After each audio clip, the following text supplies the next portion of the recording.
And welcome once again to Investor's Edge. I'm Gary Culp. I'm your host. Thanks for being with us today. Glad you're here, ladies and gentlemen. Happy that you are listening. It's Wednesday, August 13, 2025.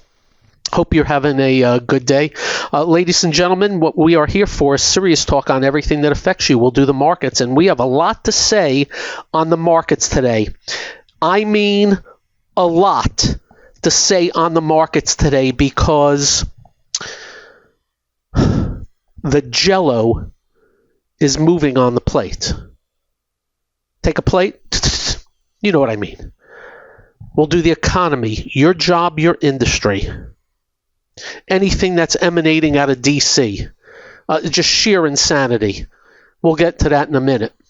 If you don't get this show in your city, we'll post it at GaryK.com. We'll also post it on our X feed. And if you don't follow us, you should. If you'd like to email me, just be nice. Little update. As we have told you, my father is going on 94. 2 months ago, I thought it was party. We were in the hospital. He had pneumonia. Very often at that age, you have pneumonia. Look out. Rabbi comes in, doctor looks at me. Next day, the pneumonia goes away. But what's happened recently, and I've heard from many of you, just deterioration. And it's very tough. You know, it's funny. What I'll tend to do is I'll Google the words life expectancy of a male in the United States, and I look at 78 and I say, big win. He's going to be 94. Doesn't help. My brother, he was home. My brother took him to the hospital today. He rested comfortably, but lost a lot of weight, lost a lot of energy, and I'm going to be running up there. And that's that. Wasn't going to do the radio show today, but I felt it necessary. Because we are here for you. We're here for us also. And by the way, doing the radio show is therapy as far as I'm concerned. And when we say to you there's a lot of jello moving on the plate in the markets, we mean it. So we want you to listen carefully. In no particular order. Well, actually, in a particular order. Yesterday, we came on the show and said pretty much that the broad market we thought woke up. We have been whining, complaining to you about how the meat of the market was just doing nothing. How the transport, you know all the areas. And yesterday we had stated to you, we thought the rest of the market woke up. And when we mean the rest of the market, it's what you haven't heard about. The housing related. Transport's been getting hit hard. Economically sensitive stuff. You know, the things that really are attached to the economy. Some retail, our stuff page, small caps. We have been telling you we have this one screen, and they're not small caps, but they're small caps and these are all kinds of stocks that have been in bearish mode, bearish phase, downtrends, weak. Yesterday, we recognized two things, and you never know the next day. You go with what you see. We think we have decent eyes. And of course, when wrong, we're wrong fast and wrong small. Never lose big. And two things happened yesterday of note. Strong small caps and mid caps. And as you know, we have stated to you, and this is of the import, the Russell 2000 had another good day today. 2%. Not the biggest of the deal, but 2%. And it's important to note the Russell 2000 at the close today, even with this rally up off of April and this little rally the last couple of days, is trading where it did February of 21. 4 years, 4.5 years, let's call it. And the old high, 24.66, it's 23.28. So still off the old highs while many things are at highs. Russell 2000. So we said to you yesterday we thought that it had woken up, and yet another good day today. In fact, closed yesterday on the Russell at the day before 22.16. We're 23.28 already. 112, that's about 5% in 2 days. A little more than 5, right? And why does the Russell go up 5%? Well, they're smaller. They're less liquid both up and down. So that's number one. But number two also was the home builders / housing related. And full and fair disclosure, we always do to you, we tried it a few weeks ago and got stopped out because bottoming processes are not easy. But we have stated to you, and we don't state this often, that there's a gentleman by the name of Stan Weinstein, one of the greatest technicians of all time. He has this stage analysis on top of what we do, breakouts, things like that. He has this stage analysis where stage one is after a bear market, you start bottoming, which means you stop going down and you sit around for a while. And then you go in the late stage of stage one, which means you're starting to turn up, and then you head into stage two, which means you're starting to ascend. And then there's, I know this sounds crazy, 2A and 2B, which means you're really getting going. And we have been telling you the housing related have been better. And the volume patterns have been pretty good. And we got stopped out. Small loss, not the end of the world. Well, we think today that stage two got really confirmed today. And what we mean by that is, if you look at the chart pattern, not only bottoming and starting to curl up, but starting to really turn up. Whether or not it lasts a lot, I don't know. You just never know. You just go with the patterns you see. So the home builders, very strong day today. The home builder related stocks, very strong day today. And what we mean by that, you ready? Home Depot. I think we mentioned Home Depot to you in the last few days. Their numbers are not good. Their earnings are not good. Their sales are not good. Lowe's. Their earnings are not good. Their sales are not good. Restoration Hardware. Williams-Sonoma. Just things you put in your homes. Pool Inc., which is symbol pool.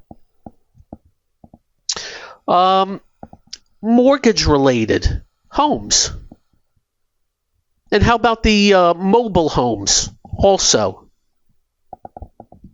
Strong day today. How about 4% on those areas? And we're not just talking the builders like Lenore, but the things, the construction of the homes, as well as what you put in them. What's going on? Well, the 10-year yield dropped today to 4.24, but they have this little betting thing, or analysts say there's a 99% chance of a rate cut, in September. People are talking about a half point now. Now, whether or not that happens or not, I don't know. All I can tell you, the market's making a big bet. Advanced decline figures yesterday, very strong. Advanced decline figures, again, very strong today. Why? Because the rest of the market's getting bought, but on the other end of the spectrum, Meta down 9 and change. Microsoft down 9 and change. Oracle down 9 and change. Catching the drift? Broadcom down 5, was down 8. And I can list others, but you get the point. Netflix down 20. Money flowing out of Mega into the rest. Not 100%, not everything, but the rest. Up next, we'll continue along these lines. Lots to cover. I'm Gary. This is the one and only Investor's Edge. And welcome once again to Investor's Edge. So again, my screens are a lot of green, except for the mega caps. Apple was up. That's because of the tariff thing. But also they came after a bunch of the things that were working. Contract manufacturers, something like a GE in the aerospace. The data center power electric companies and the like. So a lot of jello moving on the plate, ladies and gentlemen. And understand this, with the Russell 2000 up about 2% today, the NASDAQ 100 flat. With the Russell 2000 up 2% and the Dow up 1%, the S&P was up 0.3%. In the Dow today, there are two names that are housing related for the most part. Home Depot, Sherwin-Williams. They accounted for 150 Dow points, between 140 and 150. Two names. And as we said yesterday, United Health looks like it may have woken up. That was 65 Dow points again today. And they bought up the worst stocks in the market today, like Salesforce.com. That's in the Dow 5 points. So strong day for the Dow also, 1%. But NASDAQ 100 hardly budged. NASDAQ was up 0.15. Mega caps got hit. Change of complexion. We'll see if it continues. Don't know if it continues or not. Things like the United Rentals was up another couple of percent today. And as I look at my screen, Sherwin-Williams, United Rentals, W.W. Granger. These are your movers. The transports, Union Pacific, Ryder, Old Dominion.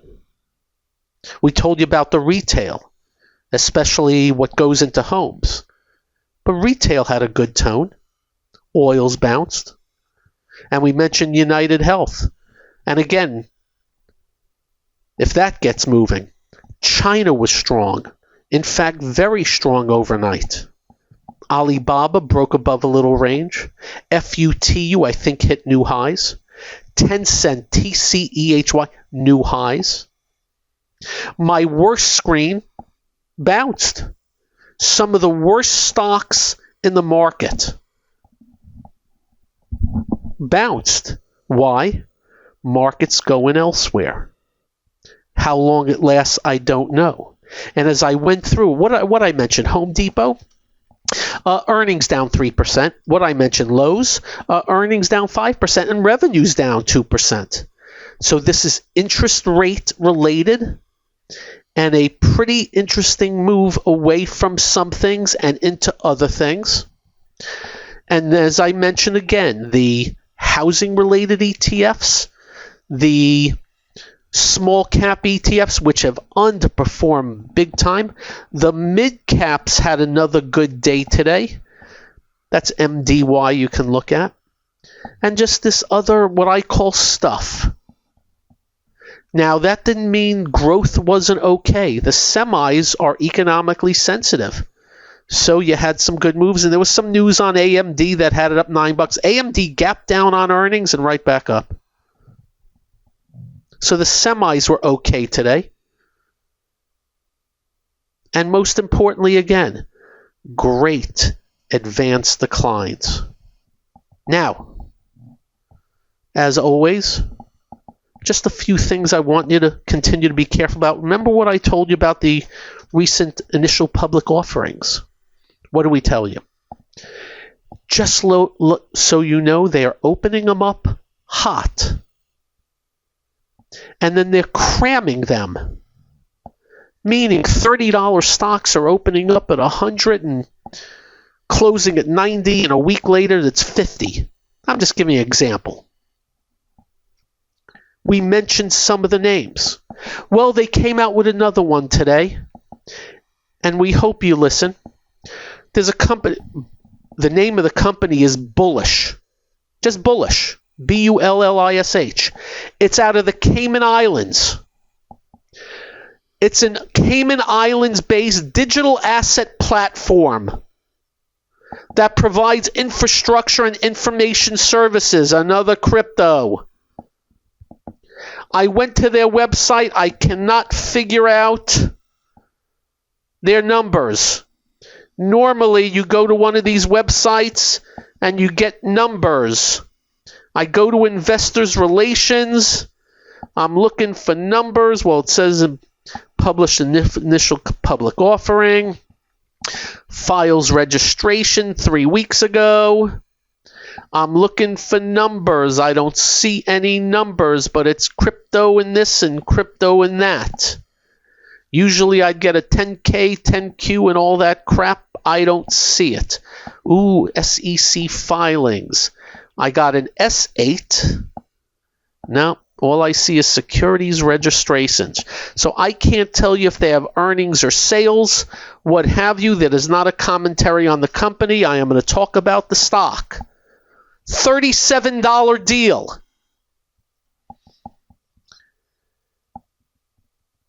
Within a minute of the opening, it was $118. But that'd be nice if you had the $37 stock. Opened at $118. Closed at $68. Anybody who bought today lost their money, and as I see it, it closed on the lows. That is correct. So our warning shot still in place. And I will check these companies out, especially this. I want to know, do they have numbers? Do they have sales? Do they have earnings? What's the deal? Because we always worry about stuff that comes public that may or may not be less than stellar. And again, this is not a comment. I don't have facts just yet. What I do know is, as a stock again, a hot open gets yanked. What's funny is I see audited financial statements and I try to click on them and it does not let me, and the last one showing 2023.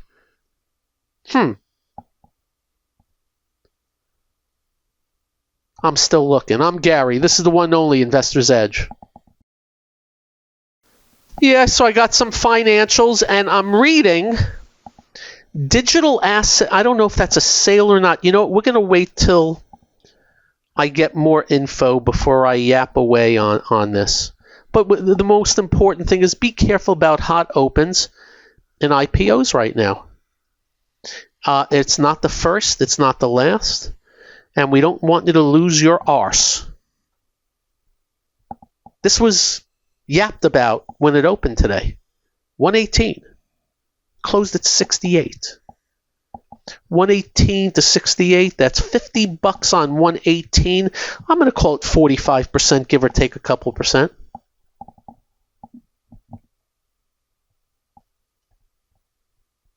Catch the drift? Main points again.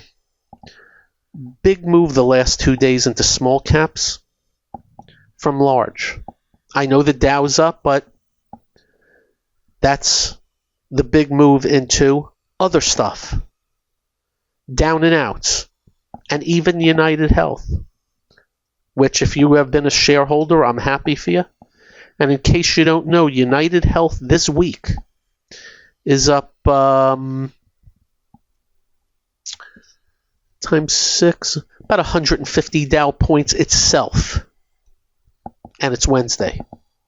Other managed care stocks are bouncing. Keep in mind it's still down about 55% from April, which is quite the humbling, may I state for the record. Anything else that sticks out? I think I explained it pretty darn good. Again, when these moves start to happen, when they happen, we just don't know how long, if they're going to last or not. We told you that the small caps got going a couple of times last year and just got kicked in the teeth. I'm being asked a lot about Ethereum, just letting you know they're playing catch up to Bitcoin. And I do believe the Bitcoin, at least the ETFs, let me see if they finished at the highs today. Yes, the IBIT finished at the high, and the GBT, finished right at the highs. So new highs on the Bitcoin, the crypto. But they tell us there's no bubbles. Okay, we'll see how it plays out. Just remember, crypto dropped 75% in the last bear market, but leave no doubt, when you have a finite amount of whatever it is, and now you're getting the administration and his family neck deep in it, and you have a guy at MicroStrategy borrowing money and issuing stock to buy more, which, by the way, that's a lagging stock. It's new highs today on the crypto.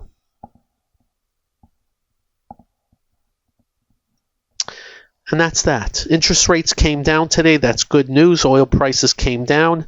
Mortgage rates ticking a little bit down. A lot of people are talking about housing, and I think some people are missing the point of what happened. Let me explain to you again.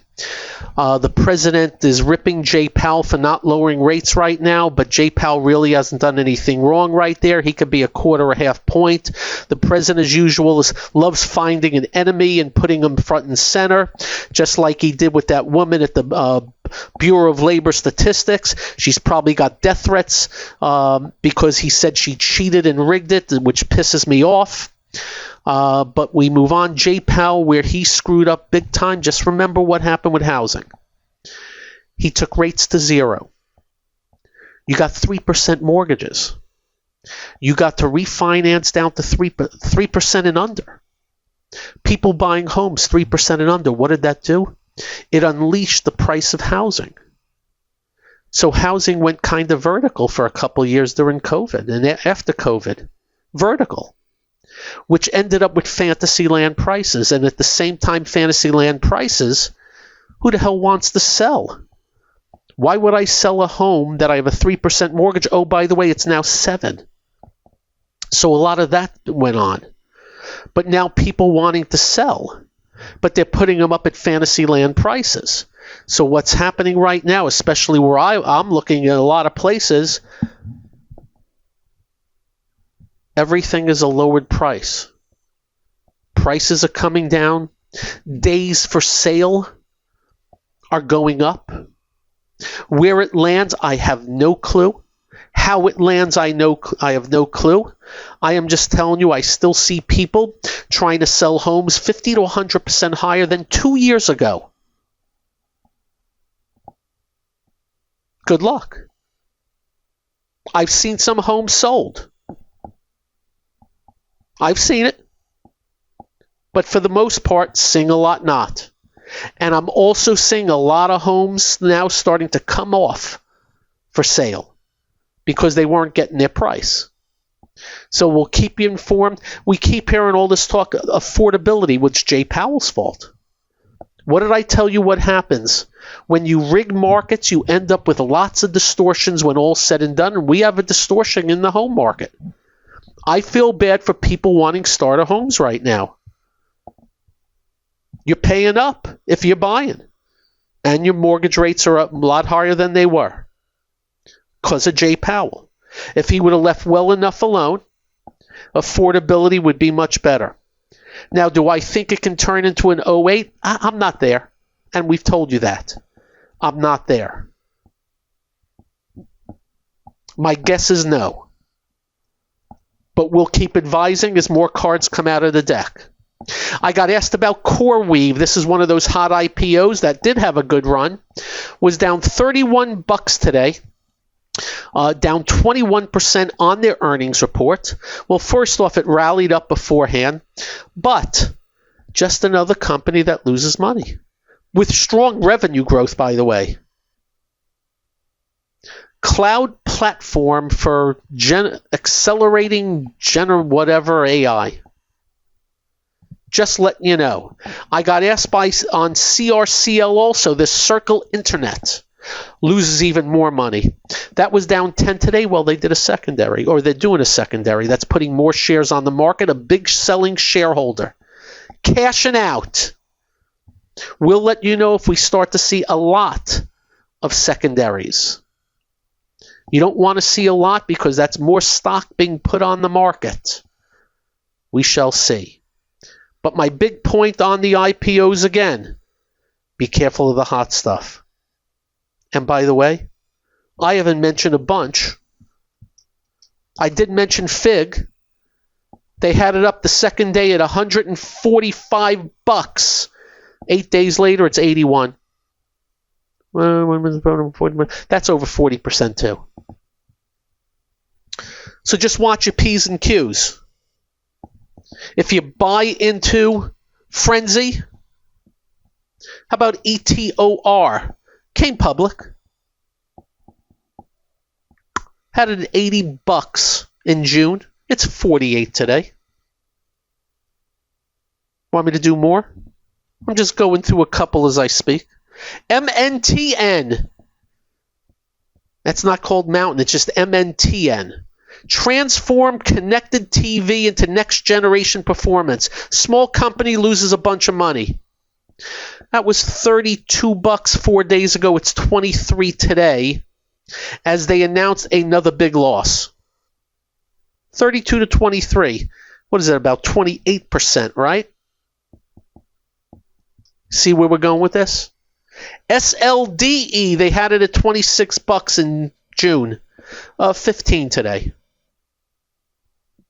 And again, we are not ribbing the companies. We are talking about what's happening in the stock market when they're putting out some hot IPOs. You are getting kicked in the teeth if you buy into the frenzy. How about White Fiber? Just came public 4 days ago, right?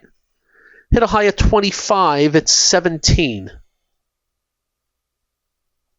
Yeah, we know what we're... remember, everything we do, everything comes out of what the market's saying. And again, the market today said something about coming out of some of the mega caps, and boy, oh boy, 2 days in a row, the small caps and the housing, and housing related, and the stuff. And strong advanced declines, and all that. Hey, lastly, Cisco Systems reported in the aftermarket. Was one of the greatest stocks of the 90s. It's been acting very well, by the way. Closed at 70.40. I got it at 68.80. Down $1.60. Whoopee-doo. Hey, up next, news of the day. Whatever else. This is the one and only Investor's Edge. All right. Hey, just every now and then we get facts and figures. It's not hard to figure out whether something's expensive or not, you know. So we got another one today. Just letting you know the history of financial markets has never seen this before. The S&P 500 technology sector price to sales ratio is now 10 times, the highest ever. Even at the 2000 dot-com bubble peak, the ratio was only 7.8 times. Just letting you know. Something to have in the file manager. We just wanted to let you know. Also, they have, you know who Schiller is, right? The Schiller PE, forward PE, and all that stuff, book value thing, is back at a year 2000 high. Just letting you know. We also want to let you know what a leveraged ETF is, right? Exchange traded fund, where you can do doubles and triples.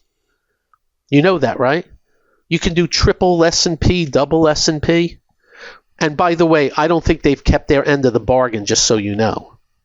What I mean by that is, well, they're telling you it's supposed to move 2 for 1 or 3 for 1, and very often it doesn't. But I digress. Leveraged equity ETF, the assets, has climbed to $119 billion at the end of July, the highest on record. Morningstar records going back to 1993. Meanwhile, that's betting on the upside. Meanwhile, inverse ETFs betting on the downside dropped from a $22 billion peak in 22 down to $12.5 billion. So big bets on the upside and bets on the downside, not many. The S&P 500's price to peak earnings ratio has moved up to 26.7, its highest level since 2000, and over 55% above its historic median, the average. So we're just letting you know, valuations, trees. I've seen them go higher. I remember in 98, valuations were in the trees, and 99, to the upside, until we topped in March of 2000. And we're not saying this to scare you. We're saying it to give you facts. The market's acting fine. It's now broadening out. Selling off some other things, though, but broadening out. But this has come upon my little desk, and we thought you should know. But I'm not done. The NASDAQ market cap relative to U.S. GDP hit 105%, an all-time high. It has nearly doubled since the 22 bear market low, and now is 40 percentage points above the dot-com bubble. It's also a record relative to the world GDP. Have I depressed the hell out of you yet? We just like stating facts, kids. That's all. That's all we're interested in doing. And we do it for us, and we do it for you. And we will stay vigilant at all times. Because combine what I just told you with the froth and speculation and some weird stuff, I'm seeing $15 billion market caps on no sales companies. 15 bill. Yeah. And that's a little bit of everything else. I'd love to do in the news, but there's so many things that are so weird out there. I'm going to leave that alone. For me, from all of you, really appreciate the kind words and the emails. I can tell you the emotions I have gone through are new. Last year, Thanksgiving, my mom passed. So appreciative. 91, my father's 93. Still kicking, though. Just heard from my brother during the break. But I have to tell you, all of you that have emailed have helped me out. Because we all go through life and experience new things, good, bad, and different. Life, death. I just had a new grandson a year ago. It's just, you know where I'm coming from, right? And of course, as you get older, it gets tougher. But I'm appreciative. You all been pretty darn cool. I can promise you that going forward, we're determined. Well, hopefully my father lives to 105. Just letting you know, we're going to continue to work our butt off.